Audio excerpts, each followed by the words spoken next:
Stalo sa vám niekedy, že ste na jar s nadšením zasadili plný záhon zemiakov, no na jeseň ste vykopali len hrst malých guličiek, ktoré sa ledva dali ošúpať? Čo ak vám poviem, že problém vôbec nebol vo vašej pôde ani v tom, koľko ste zalievali? Dnes si povieme o jednej z najdôležitejších vecí, ktorá doslova rozhoduje o vašej úrode. Je to vzdialenosť, v akej zemiaky sadíte. Možno si myslíte, že čím viac zemiakov natlačíte do zeme, tým viac ich na jeseň zozbierate. Toto je ale obrovský omyl, ktorý vás stojí čas aj námahu. V tomto videu odhalíme nečakanú pravdu o tom, koľko osobného priestoru zemiaky v skutočnosti potrebujú.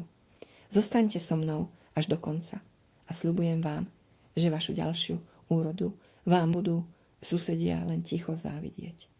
Súhlasíte s tým, že na presnosti v záhrade záleží, alebo sadíte len tak od oka? Dajte mi vedieť váš názor v komentároch. Aby sme pochopili, prečo je priestor pre zemiaky taký dôležitý, musíme sa pozrieť na to, ako táto úžasná rastlina vlastne funguje. Zemiaky pochádzajú z drsných podmienok juhoamerických Ánd. Tam sa museli naučiť prežiť v náročnom prostredí a bojovať o každú kvapku vody a kúsok živín. No keď sa zemiaky dostali do Európy a zachránili milióny ľudí pred hladomorom, poľnohospodári rýchlo zistili jednu zásadnú vec. Zemiak nie je len to, čo vidíme nad zemou. To hlavné kúzlo sa deje hlboko v tme, pod povrchom pôdy.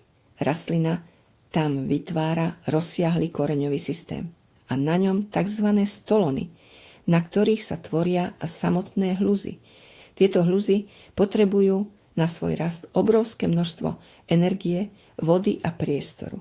Ak tento prirodzený proces akokoľvek narušíme, rastlina okamžite prepne do režimu prežitia.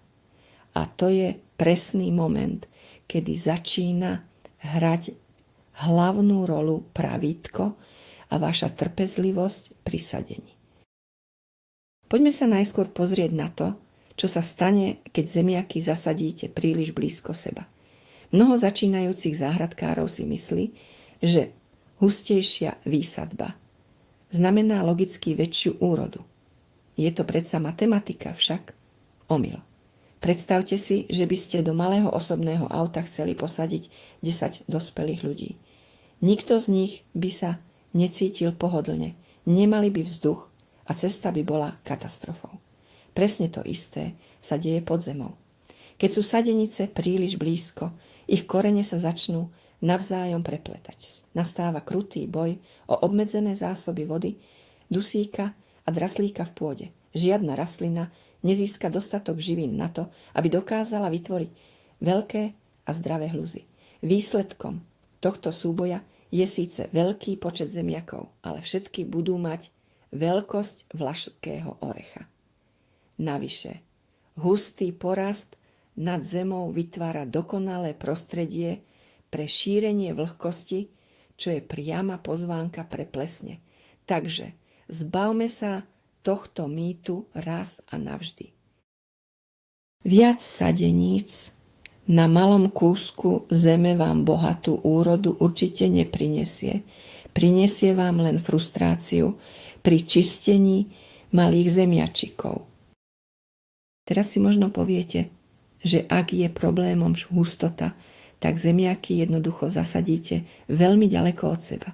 I čo sa stane v takomto prípade? Ani extrém na druhej strane nie je pre vašu úrodu výhrou.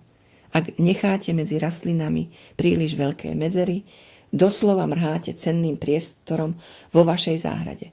Je to, ako by ste si prenajali obrovský dom len pre seba a väčšinu izieb nechali prázdnych a nevyužitých.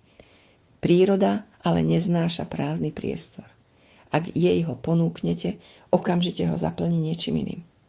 Zvyčajne tou najagresívnejšou burinou vo vašom okolí. Burina začne odčerpávať z pôdy presne tie živiny, ktoré ste si pripravili pre zemiaky.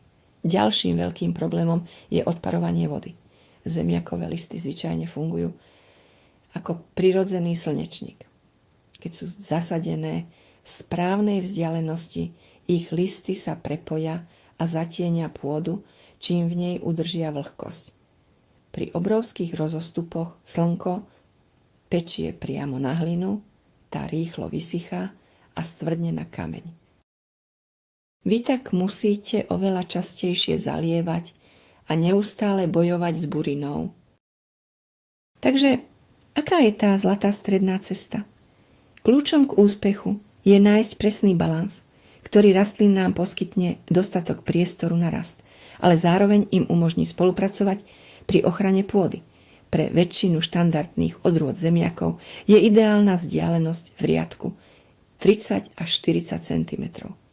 Toto číslo nie je vymyslené len tak pre zábavu. Týchto 30 až 40 cm predstavuje dokonalý kompromis. Predstavte si to ako oblek ušitý presne na mieru. Korene majú presne toľko miesta, koľko potrebujú na to, aby sa rozrástli a načerpali živiny z okolia bez toho, aby si navzájom kradli potravu. Zároveň, o niekoľko týždňov po vyklíčení, sa listy susediacich rastlín jemne dotknú. Vytvoria tak nad pôdou súvislý zelený koberec. Tento koberec nepustí slnečné lúče na pôdu, čím zabráni rastu buriny a udrží cennú rannú rosu a vlhkosť priamo pri koreňoch, kde je najviac potrebná. Je to dokonalá tímová práca rastlín, ktorú zabezpečíte len správnym meraním pri sadení. Hovorili sme o vzdialenosti medzi jednotlivými rastlinami, ale rovnako dôležitá je aj vzdialenosť medzi samotnými riadkami. Riadky by od seba mali byť vzdialené 60 až 75 cm. Prečo až tak veľa? Odpoveď je jednoduchá a volá sa ohrňanie. Zemiaky totiž nerastú len smerom dole, ale majú tendenciu tlačiť sa na povrch pôdy. Ak na ne zasvieti slnko, zozelenajú a vytvoria jedovatú látku, nazývanú solanín. Aby sme tomu zabránili, musíme na rastliny počas rastu prihňať zeminu, čím vytvárame malé kopčeky. Ak urobíte riadky príliš blízko seba, zrazu zistíte, že nemáte odkiaľ brať hlinu na prihňovanie. Je to presne také isté, ako by ste chceli postaviť veľký hrad z piesku na pláži, ale niekto by vám zakázal brať piesok z okolia. Jednoducho to nejde. Správna vzdialenosť riadkov vám poskytne dostatok voľnej pôdy v uličkách, ktorú môžete pohodlne motykou nahrnúť na zemiaky, čím im doprajete tmu a chládok pre tvorbu veľkých a zdravých hlúz. A teraz sa poďme pozrieť na jeden dôležitý detail. Nie všetky zemiaky sú rovnaké. Skoré odrody sa správajú inak ako tie neskoré. Skoré zemiaky sú ako šprintéri. Ich cieľom je rýchlo vyrásť, vytvoriť úrodu a skončiť svoju sezónu v priebehu niekoľkých mesiacov, pretože ich vegetačná doba je krátka. Samotné rastliny nebývajú také mohutné a vysoké. Týmto šprintérom bohato stačí menšia vzdialenosť, spomínaných 30 cm v riadku je pre ne úplne ideálnych. Na druhej strane máme neskoré odrody, ktoré sú skôr ako bežci na dlhé trate. Majú pred sebou dlhé mesiace rastu. Tieto rastliny vytvárajú mohutné, vysoké a široké kríky, ktoré potrebujú obrovské množstvo energie na vytvorenie veľkých hlúz na zimné uskladnenie. Týmto velikánom musíte dopriať viac osobného priestoru. 40 alebo dokonca až 45 cm medzi rastlinami zabezpečí, že každý jeden krík neskorých zemiakov bude mať dostatok svetla, vzduchu a živín na svoj maratónsky výkon. Zaujímavé je, že do tohto celého procesu vstupuje aj typ vašej pôdy. Pôda nie je len mŕtvá hmota. Je to živé prostredie, ktoré určuje pravidlá hry. Ak máte ľahkú piesočnatú pôdu, korene zemiakov ňou prenikajú veľmi ľahko. Voda v nej ale rýchlo klesá nadol a živiny sa ľahko vyplavujú. V takejto pôde si môžete dovoliť sadiť zemiaky o kúsok bližšie k sebe, aby listy rýchlejšie zakryli povrch a zabránili extrémnemu vysychaniu piesku. Ale čo ak máte ťažkú, ilovitú zem? Il je ako špongia, ktorá drží vodu a nepustí ju. Korene sa v nej ťažko predierajú vpred. V ťažkej pôde je mimoriadne dôležité zväčšiť rozostupy medzi zemiakmi. Predstavte si, že sa snažíte bežať v hlbokom blate versus na atletickej dráhe. V blate potrebujete okolo seba viac miesta, aby ste vôbec mohli manévrovať. Väčšia vzdialenosť v ílovitej pôde zabezpečí lepšie odparovanie prebytočnej vlhkosti a zabráni tomu, aby vaše zemiaky doslova zhnili v premokrenej zemi, skôr ako ich vôbec stihnete vykopať. Ďalším faktorom, ktorý priamo ovplyvňuje to, ako ďaleko od seba by ste mali sadiť, je samotná veľkosť sadbových zemiakov. Pravidlo je veľmi jednoduché a logické. Veľký sadbový zemiak má v sebe viac tzv. Očiek, z ktorých vykličia nové stonky.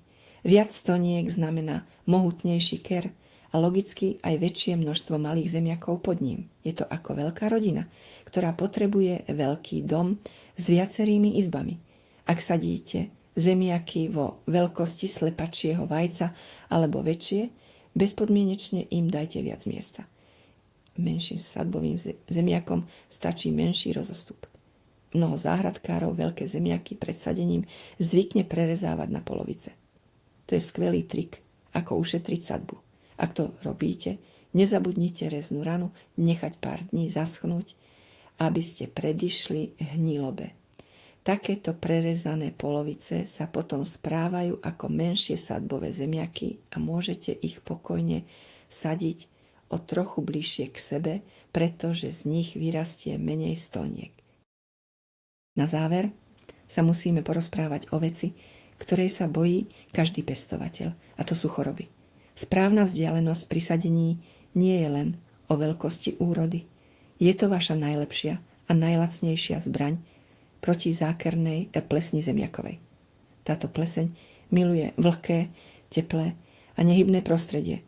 Ak zemiaky natlačíte tesne vedľa seba, vytvoríte hustú džungľu, do ktorej neprenikne vietor. Po letnej búrke ostanú listy mokré aj niekoľko dní. Je to presne také isté, ako by ste oprali hrubé svetre a natlačili ich mokré na sušiak jeden na druhý. Nikdy nevyschnú a začnú zapáchať. Keď ale dodržíte správne vzdialenosti 30 až 40 cm, umožníte vetru, aby voľne prúdil medzi rastlinami. Vánok rýchlo osuší listy po daždi alebo rannej rose. Suchý list znamená, že pleseň nemá šancu klíčiť a šíriť sa. Takže to, že si pri sadení dáte záležať na správnych medzerách, vám neskôr ušetrí peniaze za drahé a chemické postreky proti hubovým ochoreniam. Takže tuto máme. Kto by to bol povedal, že obyčajný meter a trpezlivosť pri vymeriavaní môžu mať taký obrovský vplyv na to, čo na jeseň vykopete zo zeme. Vzdialenosť pri sadení zemiakov rozhoduje o tom, či budú vaše rastliny bojovať o prežitie alebo budú spoločne prosperovať. Pamätajte si tie magické čísla. 30 až 40 cm v riadku a 60 až 75 cm medzi riadkami.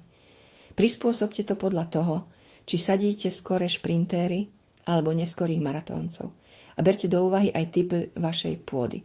Výsledkom tohto malého úsilia na jar budú obrovské, zdravé zemiaky a podstatne menej starostí s chorobami počas leta. Ďakujem vám, že ste si pozreli toto video až do konca. Ak sa vám tieto rady páčili a pomohli vám, určite kliknite na tlačidlo odoberať, aby vám neunikli ďalšie záhradnícke tajomstvá. Nezabudnite dať videu palec hore. A teraz by ma veľmi zaujímalo, Aký je váš osobný rekord? Aký najväčší zemiak sa vám kedy podarilo dopestovať a aká to bola odroda? Napíšte mi vaše zážitky a tipy dolu do komentárov. Rád si ich všetky prečítam.